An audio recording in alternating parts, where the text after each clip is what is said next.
Untuk rokok, ini karena Pak Ketua yang, saya ingat yang terakhir dulu. Untuk rokok, jadi nggak akan kita bunuh, Pak. Justru bukan kita bina, bukan kita binasakan, tapi kita bina. Saya sudah saya sudah kirim orang-orang untuk berdiskusi dengan siapa juragan-juragan rokok yang gelap itu, ketahuan kan namanya siapa aja, untuk gabung dengan apa, kawasan disebut KIHT, kawasan industri hasil tembakau.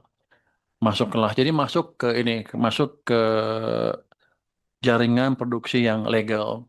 Dua-duanya untung, dia tenang, saya juga income-nya nambah gitu kira-kira. Tapi yang jelas jadi terkendali semuanya. Dan saya jadi tahu kalau rokok asing yang masuk, kita langsung hajar sampai sampai pengimpornya. Tapi ketika campur sama rokok yang ilegal, Pak Ketua, kalau saya lihat, oh, ini semuanya menggebu-gebu. Saya tulis aja hampir per buku nih. Pertanyaannya nggak ada yang gampang, semuanya susah. Tapi itulah ekonomi. Kita berhadapan dengan suatu scarcity, apa, kelangkaan. Jadi pintar-pintar kita mengatur apa yang kita punya biar hasilnya optimal. Jadi pasti nggak semuanya kepenuhin, tapi kita coba cari yang maksimum buat kita semua seperti apa. Tadi pinjaman daerah banyak ya tadi, ya. Saya jawab dulu pinjaman daerah. Kita emang bisa dapat langsung ke Kementerian Keuangan. Tapi begini, kalau ada proyek pinjam ke kami nggak ada orang untuk menilai proyeknya bagus apa enggak. Jadi kami akan tugaskan SMI untuk bekerja sama dengan perusahaan daerah atau apapun sehingga clear hasilnya.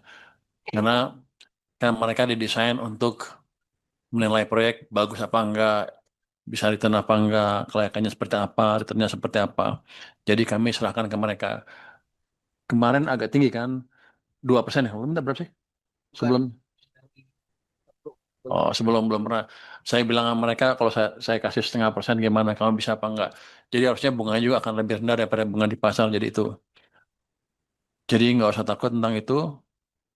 Kita akan tambah uang ke SMB kalau proyeknya betul-betul siap. Jadi nggak usah khawatir. Kan kalau Pemda bikin proyek jelek juga nanti membebani Pemda kan ke belakangnya jelek juga. Jadi kita untung kalau ada PT SMI yang profesional, kita manfaatkan keahlian mereka untuk memastikan proyek yang dijalankan oleh Pemda, ya paling nggak rugi amat lah. Ya kalau untung banyak juga enggak kan. Ya paling nggak rugi.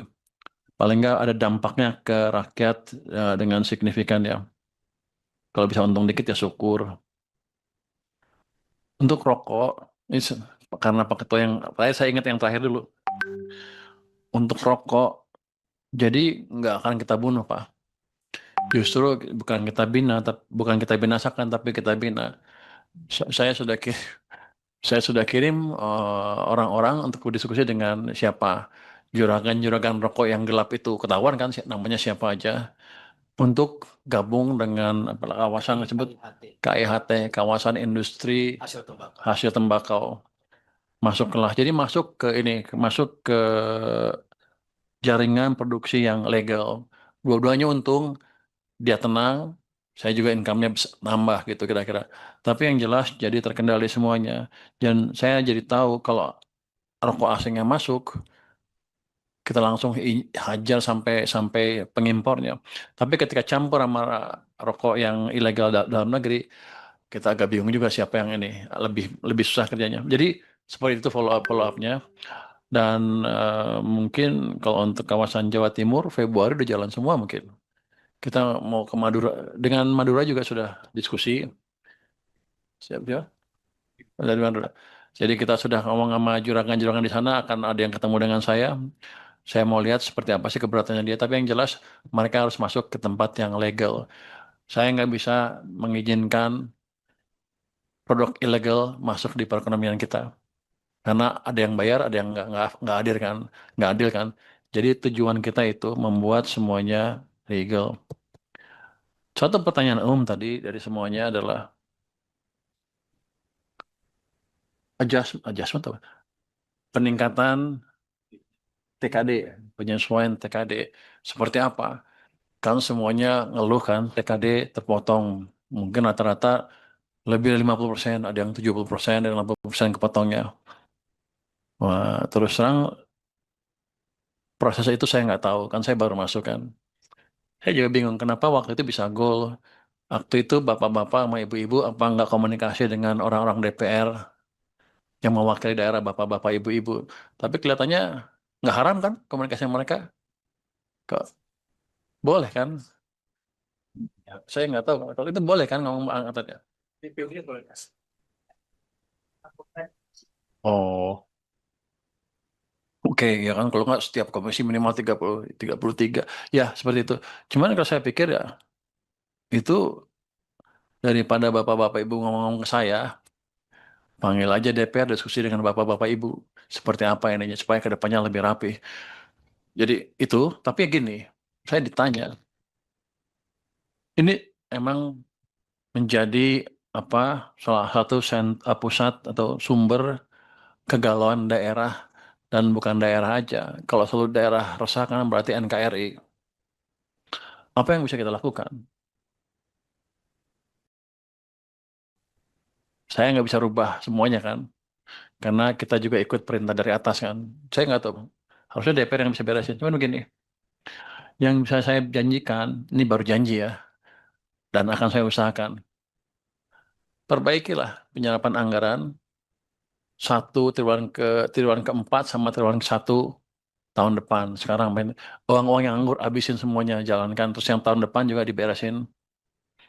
Sehingga saya bisa meyakinkan atas pimpinan-pimpinan saya di atas, ada banyak kan tuh, bahwa sepertinya daerah sudah bisa memperbaiki kinerjanya sehingga kita nggak usah curiga lagi dan kita akan coba adjust, atur lagi ke atas TKD-nya. Hitungan saya, kalau saya ekonomi kita triwulan pertama atau triwulan keempat ini, triwulan pertama tahun depan sudah lihat saya mendekati sekarang 5,6 lebih kan, tebakan saya triwulan keempat 5,6 lebih. Nah, tahun depan mendekati 6%, harusnya pajak saya lebih bagus kan. Terus kalau swasta gerak lebih cepat dibanding sebelumnya, tax ratio akan naik 0,5 sampai 1%. Itu pendapatan kita harus 100 triliun atau sampai 200 atau lebih. Jadi pertaruhan saya itu, kalau kita perbaiki itu nanti kita bicara di akhir pertengahan triwulan kedua. Jadi sebelum Juni Juli harusnya sudah clear seperti apa eh, eh, alokasi tambahan ke daerah kalau diperlukan. Tapi tetap saya perlu meyakinkan pimpinan bahwa keadaannya sudah membaik. Siapa lagi tadi ngomong? Untuk daerah saya mau ngomong tadi. Oh, kenapa dana numpuk daerah banyak? Saya tanya tuh Mendagri, Pak Mendagri kan Pak, dia jelasin ke saya. Dia bilang gini, mereka perlu buffer di awal tahun Januari, Februari supaya uh, ada uang kayak gitu ya. Saya bilang ke tim saya di sini, kalau gitu kita kembangkan sistem di mana mereka nggak perlu uang di Januari Februari, tapi Januari hari pertama tahun itu langsung gelontorin dari pusat. Nah, pusat sedang mengembangkan sistem